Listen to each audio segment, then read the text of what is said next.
There's this moment that happens when you're about to send an angry email.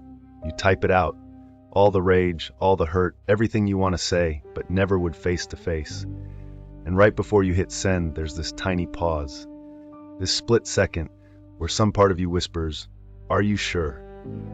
But then you think about the screen, the distance, the fact that you won't have to see their face when they read it. And you hit send. The screen gave you permission.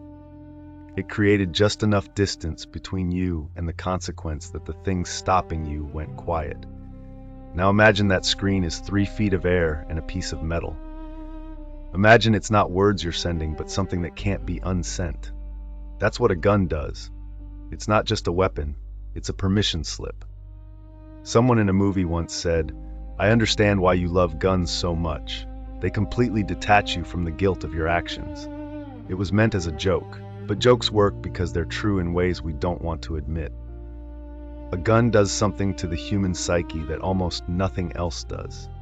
It creates distance without moving you an inch. You're still standing in the same room as the person. You can see their face, hear their voice, but somehow you're also far away. Far enough that the part of you that would normally scream, "Stop," doesn't quite reach your finger. Let me tell you about something that happened in World War I. There was this phenomenon that military commanders couldn't understand at first. Soldiers would fire their rifles, but they wouldn't aim. They'd shoot over the enemy's heads, into the ground, anywhere but at the person in front of them, even when their own lives were at risk. Studies later showed that only about 15 to 20% of soldiers actually aimed to kill. The rest couldn't do it, not because they were cowards, but because even with a rifle, even in war, they were still close enough to see the person, close enough that their humanity interfered. So the military changed how they trained soldiers. They made it more reflexive, more automatic, more distant. They replaced human-shaped targets with silhouettes.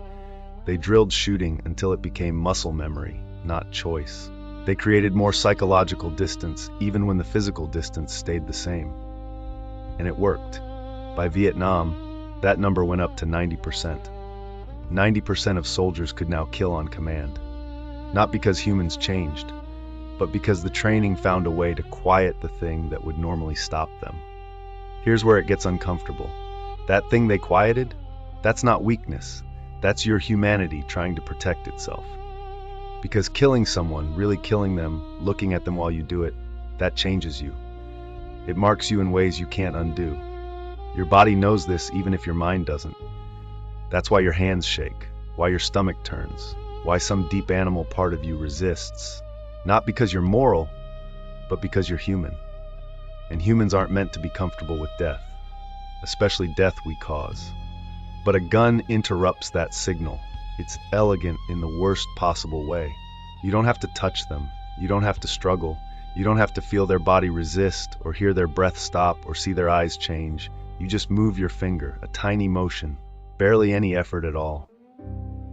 And something happens over there, far enough away that it almost doesn't feel like you did it. The gun did it. The bullet did it.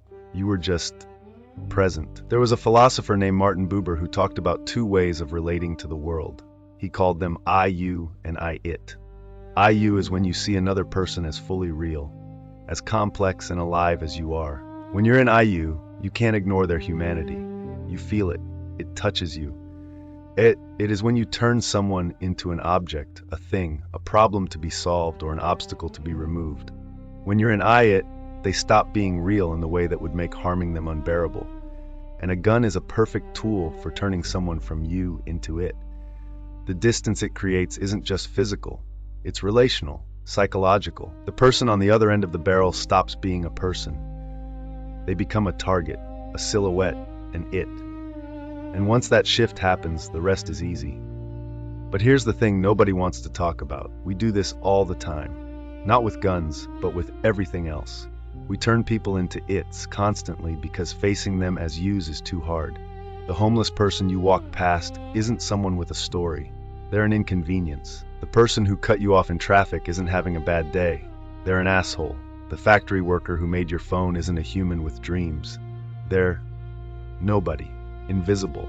Distance makes this possible. Physical distance, sure, but also emotional distance, psychological distance, anything that lets you stop feeling the full weight of another person's humanity. Because if you felt it, really felt it, you couldn't keep living the way you do. You'd have to change things, give up things, face things, and that's terrifying. So we build systems around distance. We create layers between ourselves and consequences. The CEO who orders layoffs never meets the families. The politician who votes for war never sees the bodies. The person buying cheap clothes never visits the factory. We've gotten really, really good at this, at creating just enough separation that we can do harm without feeling it. And then we wonder why the world is the way it is. Why cruelty seems so easy. Why empathy feels so rare. It's the distance. It's always been the distance. Here's a story I think about sometimes. There was a butcher in a small village. Everyone knew him. He killed animals for meat, which wasn't unusual. But one day someone asked him, "How do you do it? How do you kill something every day and not feel it?" And he said something interesting. He said, "I do feel it, every time. That's why I'm careful. That's why I'm quick. That's why I never waste anything." He didn't create distance. He stayed close to what he did, and that closeness made him more humane, not less. Because he couldn't lie to himself about what he was doing. He couldn't pretend it was anything other than what it was. Now imagine if everyone lived like that. If you had to face every consequence of every choice. If you couldn't hide behind screens or systems or rationalizations. If you had to look directly at the harm you caused just by existing in a modern world, you'd probably break or you'd change, one of the two. And I think that's why we don't do it, why we maintain the distance, because coming closer would mean facing things we're not ready to face. It would mean admitting that most of what we do is a compromise with our own values, that we're all complicit in things we claim to be against, that the comfort we enjoy comes at costs we'd rather not calculate. But what if that's exactly the work?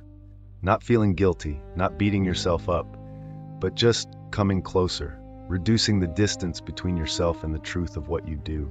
Not all at once, not perfectly, just a little bit at a time. If you eat meat, learn where it comes from, see it, feel it. If you buy something cheap, ask why it's cheap, who paid the real cost. If you hurt someone, stay with that hurt instead of immediately justifying it. Don't let distance do the work your conscience should do. I'm not saying this makes you a better person. I'm saying it makes you a more honest one. And maybe honesty is more important than goodness. Because goodness without honesty is just performance. It's distance in disguise. It's you telling yourself a story where you're the hero while doing all the same things as everyone else. But honesty? Honesty means looking at what you actually do, not what you wish you did. It means closing the gap between your values and your actions. Or at least acknowledging the gap exists. A gun makes killing easy because it creates distance. But we don't need guns to create distance. We do it naturally, constantly, with everything. We've built an entire civilization around not having to feel the consequences of our choices. And maybe that's progress. Maybe that's what lets us function without going insane. But it's also what's killing us. Not quickly, not obviously, just slowly, quietly, one small detachment at a time. So here's the question I can't stop thinking about. What would your life look like if you couldn't create distance? If you had to feel everything you do? What would you stop doing? What would you start doing? Who would you become? I don't know the answer. I don't think anyone does. But I think the question matters more than we want to admit. Because right now, we're all walking around with invisible guns. Tools and systems and habits that let us harm without feeling. And we've gotten so good at it that we don't even notice anymore. We just pull the trigger and tell ourselves we didn't.